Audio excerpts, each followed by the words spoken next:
video, let's take a look.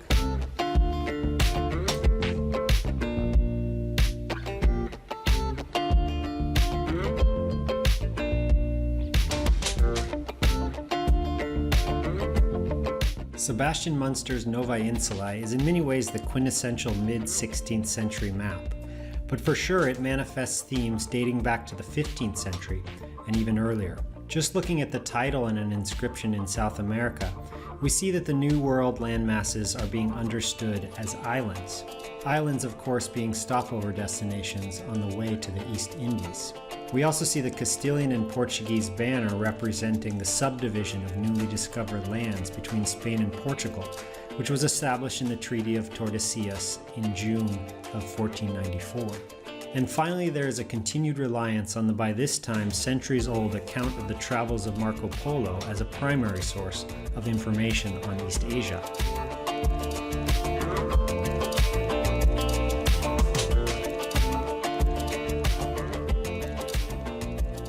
Perhaps the most striking feature on the map is this huge bay that scoops into the heart of North America, nearly dividing it into two separate landmasses. The bay represents the so-called Verrazzano Sea, an enduring concept based on reports from Florentine explorer Giovanni da Verrazzano's 1524 voyage to the Americas. Verrazzano's expedition is one of history's great voyages of discovery, but as we see here, he made a critical error, believing that on the other side of the outer banks of the Carolinas was a vast open sea. And this error would be hugely influential, remaining on maps well into the 17th century.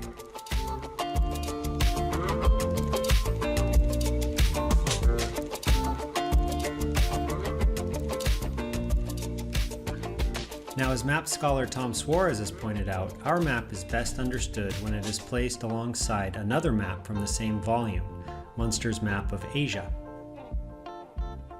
You can see here how the maps match up, with Northeast Asia connecting, and how combining the maps gives us one coherent Pacific Ocean.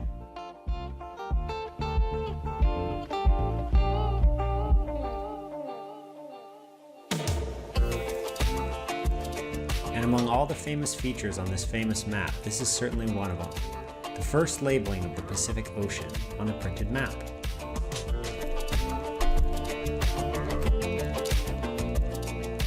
Now, the foundation for the European understanding of the Pacific Ocean is, of course, the Portuguese explorer Ferdinand Magellan. Magellan himself was killed in the Philippines by a poison arrow, but one ship from his expedition completed history's first circumnavigation, the ship honored on our map, the Victoria.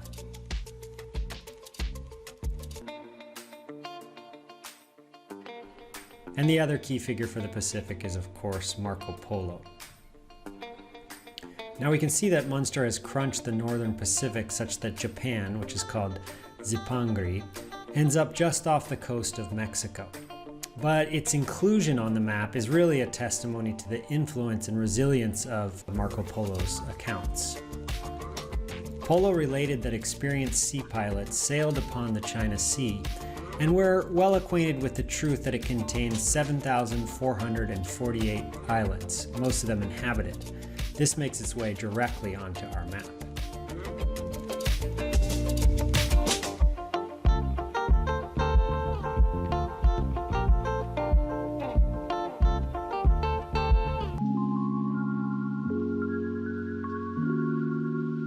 The final thing I want to cover in this video is Cattigara, a toponym that we see here in Peru. Now, the fate of Cattigara is one of the history of cartography's most fascinating tales. For Ptolemy, Cattigara was a port city of enormous wealth, located in the Gulf of Thailand, in effect the furthest known city to the southeast from the Greco-Roman point of view. On both the Martellus map of 1489 and the Wald-Seemuller map of 1507, we see Cattigara placed in Southeast Asia on the Malay Peninsula. Now, the discovery of the New World really threw existing configurations into disarray, and Cattigara was swept up in the confusion. We all know that Christopher Columbus himself believed that he had reached Asia, and many geographers understood America to be the Southeast Asian subcontinent. One of the most interesting interpretations of new discoveries was done by Johannes Schoner. Schoner here follows the belief that the New World was actually connected to Asia, and he kind of warps and stretches Southeast Asia thus that it transforms into North America and connects directly to South America. The idea didn't last very long, but it did have an important effect, basically eliminating that westward sloping Southeast Asian Dragon's Tail Malay Peninsula that we saw on the Martellus and the Waldseemüller maps.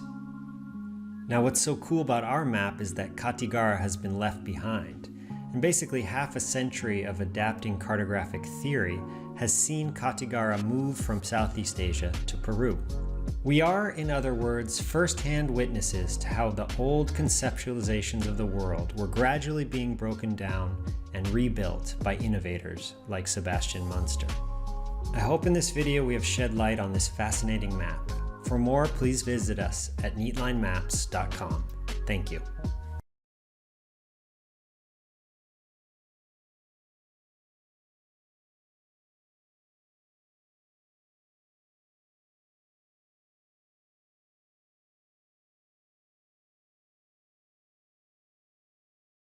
Raise money for charity with every tab you open by signing up using the link in the description. North America and South America are widely considered to be completely separate continents, but they are technically connected by land to one another across the narrow Isthmus of Panama, which has led some people to consider the Americas together as a single giant continent. For thousands of years now, people have been walking across the Isthmus of Panama between the two halves of America, but contrary to what you might think, if you live in the US or Canada today and you type in directions to Buenos Aires in Google Maps, you'll just end up getting an error message. In fact, you'll get an error message if you type in directions to anywhere in South America, because it's currently impossible to actually drive there despite it being actually connected by land. The only way that North Americans and South Americans can visit one another currently is by air or by sea. And the reason why that's the case is all because of this tiny little piece of land here called the Darien Gap.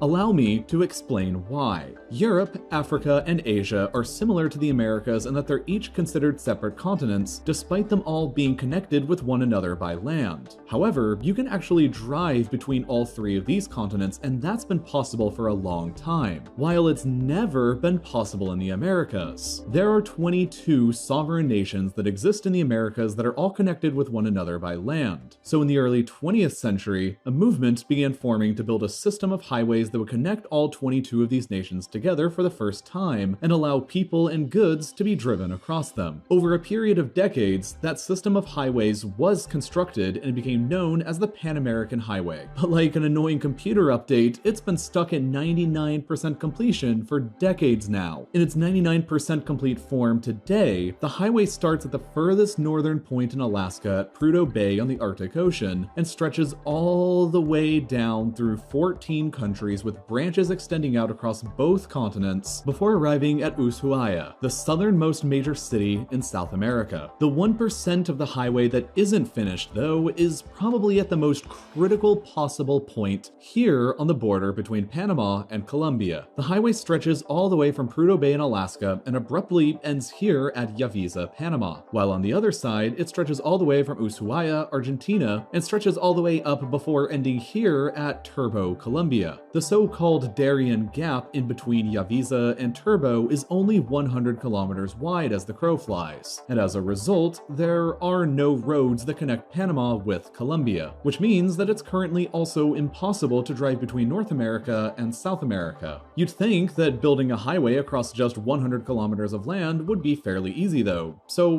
why hasn't this happened? Well, it's mostly because this 100-kilometer stretch of land is notoriously difficult to develop anything on. For starters, the entire gap is covered with incredibly thick rainforests, jungles, swamps, and mountains, which are all incredibly detrimental to road construction and transportation. In order for me to put into perspective how massively difficult this terrain actually is to traverse across, allow me to tell you about the first people who successfully managed to drive through the gap entirely over land. They used a CJ Jeep Wrangler in 1985 to travel 201 kilometers across the jungle, and it took took them 741 days to get across to the other side, meaning that on average, they were only capable of driving 270 meters per day through the jungle. There's also loads of terrible tropical diseases here that make working through the jungle a nightmare for construction workers. Consider the construction of the Panama Canal a little over a century ago in the same general vicinity of the Darien Gap. 28,000 workers died here in Panama constructing the canal due to tropical diseases, and over 12,000 more workers died back in the 1850s and 60s constructing the canal's precursor, the Panama Railway. Building anything through here is inherently dangerous, difficult, and immensely expensive because of the region's terribly rugged geography. But that's not entirely the only untouched wildlife area at present day, and the construction of a massive intercontinental highway right through the middle of it will obviously disrupt that. A highway did technically go into construction once in 1971 and then again in 1992, but it was killed both times by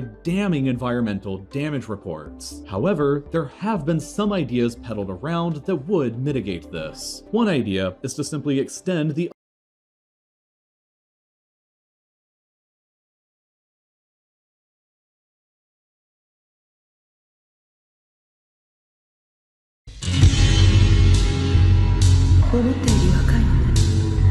あなたもうかつな月曜日を演出した男には見えない。なんだない。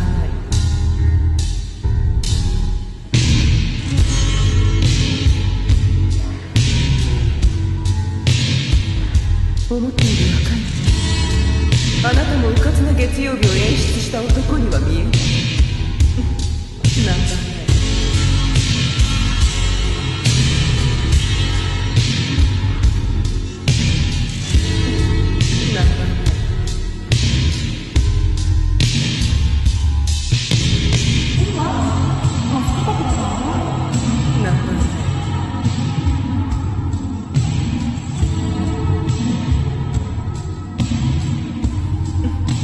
んだない。